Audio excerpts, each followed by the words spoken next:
नमस्कार। उच्च स्तर आर्थिक सिद्धांत एच एल आहूजा एस चंद पब्लिकेशन के अध्याय 1 का भाग 4 अर्थशास्त्र की आधुनिक परिभाषाएं।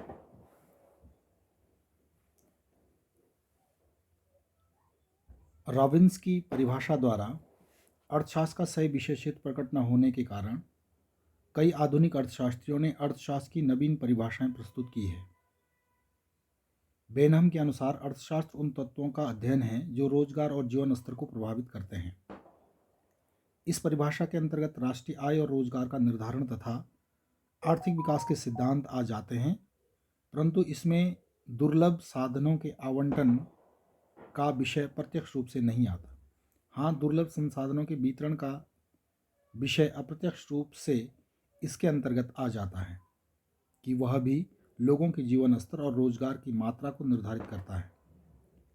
परंतु बेहनम की परिभाषा में राष्ट्रीय आय का समाज के विभिन्न व्यक्तियों में वितरण किस प्रकार होता है के विषय पर समावेश भी होता है, क्योंकि आय का वितरण लोगों के जीवन स्तर को प्रभावित करता है। इस वितरण समस्या को रिकार्डो, मार्क्स आदि अर्थशास्त्रियों ने बहुत महत्व दिया है। श्री हेनरी स्मिथ ने अर्थशास्त्र की अधिक सही परिभाषा की है। उसके अनुसार अर्थशास्त्र यह अध्ययन करता है कि एक सभ्य समाज में कोई व्यक्ति अन्य व्यक्तियों द्वारा उत्पादित पदार्थों से किस प्रकार अपना भाग प्राप्त करता है और कैसे समाज के कुल उत्पादन में परिवर्तन होता है और कैसे कुल उत्पादन का निर्धारण होता है। सभ्य समाज से उद्देश्य उस समाज से हैं जिसमें कानूनी व्यवस्था द्वारा संपत्ति संबंधी तथा अन्य प्रकार के अधिकार निश्चित हों। हेनरी स्मिथ द्वारा प्रस्तुत अर्थशास्त्र की उपर्युक्त परिभाषा पर विचार करने से ज्ञात होता है कि इसमें अर्थशास्त्र की 3 मुख्य समस्याओं का समावेश है। प्रथम, समाज के विभिन्न व्यक्तियों में राष्ट्रीय उत्पादन तथा आय का वितरण किस प्रकार होता है। द्वितीय, कुल उत्पादन अथवा राष्ट्रीय आय का निर्धारण कैसे होता है। स्मरण रहे कि देश में रोजगार का स्तर बहुत सीमा तक उस देश के कुल उत्पादन पर निर्भर करता है। यदि उत्पादन की तकनीक अथवा श्रम उत्पादकता समान रहे तो जितना अधिक उत्पादन होगा उतने ही अधिक व्यक्तियों को रोजगार अथवा काम प्राप्त होगा। तीसरे, समाज के कुल उत्पादन में परिवर्तन कैसे होता है, अर्थात देश का आर्थिक विकास किन तत्वों पर निर्भर करता है।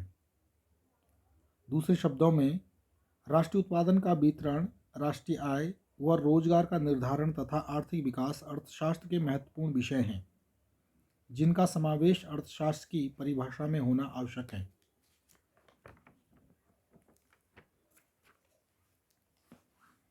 परंतु हाल के अर्थशास्त्रियों ने अर्थशास्त्र की सही और पर्याप्त परिभाषा के संबंध में वाद विवाद करना त्याग दिया है। बहुत से आधुनिक अर्थशास्त्रियों का विचार है कि अर्थशास्त्र क्या है इसके बारे में परिभाषा देने की आवश्यकता नहीं है। उदाहरण के लिए प्रोफेसर गुन्नार मिर्डल का मत है कि ऐसी परिभाषाएं अनावश्यक तथा अवांछनीय हैं। आधुनिक मतानुसार अर्थशास्त्र क्या है इस विषय की पूर्ण और सही जानकारी उसकी विषय वस्तु के विवेचन से प्राप्त होती हैं। आजकल विषय वस्तु को 2 भागों में विभक्त किया जाता है, एक है व्यष्टि अर्थशास्त्र और दूसरा है समष्टि। इन 2 प्रकार के आर्थिक सिद्धांतों में अंतर की विस्तार से विवेचना हम अगले अध्याय में करेंगे। वस्तुतः अर्थशास्त्र की अनेक परस्पर विरोधी परिभाषाओं के कारण अर्थशास्त्र के सही स्वरूप और क्षेत्र के विषय में अधिक अस्पष्टता आ गई है। जे.एन. केन्ज ने लिखा है कि अर्थशास्त्र ने अपने को परिभाषाओं के फंदे में फंसा रखा है। वर्तमान लेखक के विचार में अर्थशास्त्र के विज्ञान की विषय वस्तु इतनी अधिक विस्तृत हो गई है कि इसे एक परिभाषा में बांधना अति कठिन है। यही कारण है कि अब आधुनिक अर्थशास्त्रियों ने अर्थशास्त्र की परिभाषाएं करना बंद कर दिया है। उनके विचार में अर्थशास्त्र को परिभाषित करने की चेष्टा एक व्यर्थ और निरर्थक प्रयास है। उनके मतानुसार अर्थशास्त्र क्या है, इसका पता हमें उन समस्याओं तथा प्रश्नों को जान लेने से लग सकता है जिनकी चर्चा अर्थशास्त्री करते हैं। अर्थशास्त्र की विषय वस्तु की थोड़े शब्दों में परिभाषा करने की कठिनाइयों के कारण ही प्रोफेसर जैकब वाइनर ने कहा है कि अर्थशास्त्र वह कुछ है जो अर्थशास्त्री कहते हैं। दूसरे शब्दों में उनका विचार है कि अर्थशास्त्र क्या है, इसकी अच्छी जानकारी हमें यह जानने से मिल सकती है कि अर्थशास्त्री क्या कहते हैं और करते हैं, अर्थात अर्थशास्त्री किस प्रकार के प्रश्न उठाते हैं और उनके क्या उत्तर देते हैं।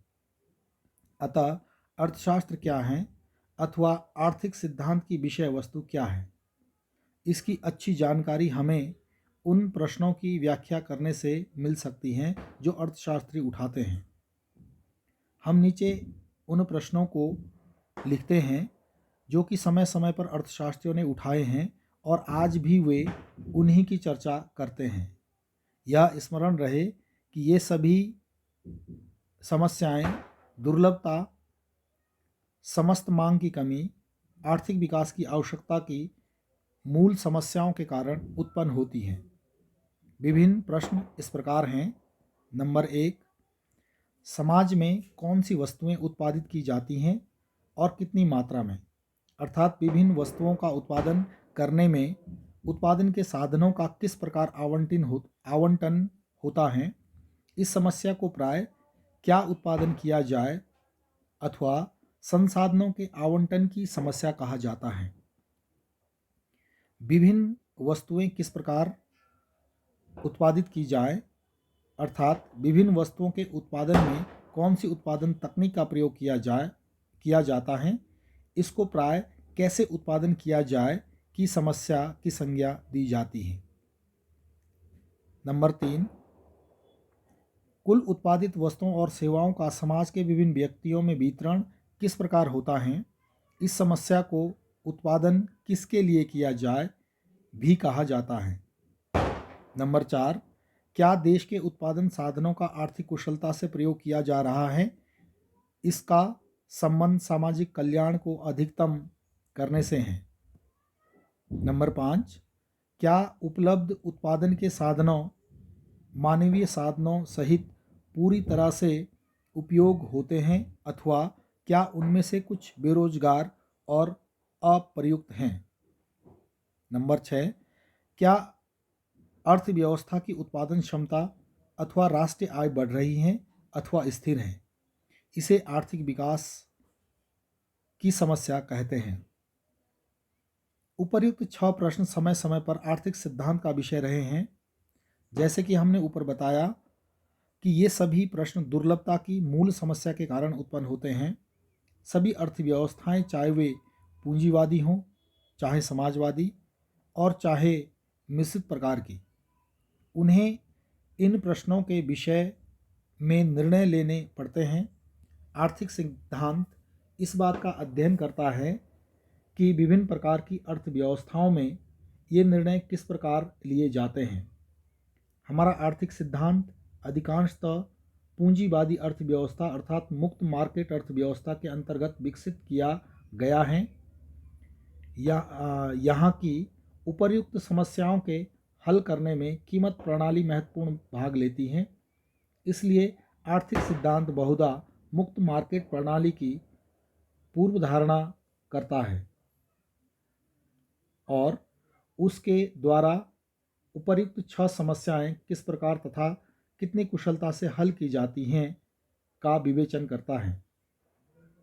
हम नीचे उपर्युक्त 6 प्रश्नों की विस्तार पूर्वक व्याख्या करेंगे और यह बताएंगे कि ये दुर्लभता की आधारभूत समस्या से किस प्रकार संबंधित हैं। धन्यवाद।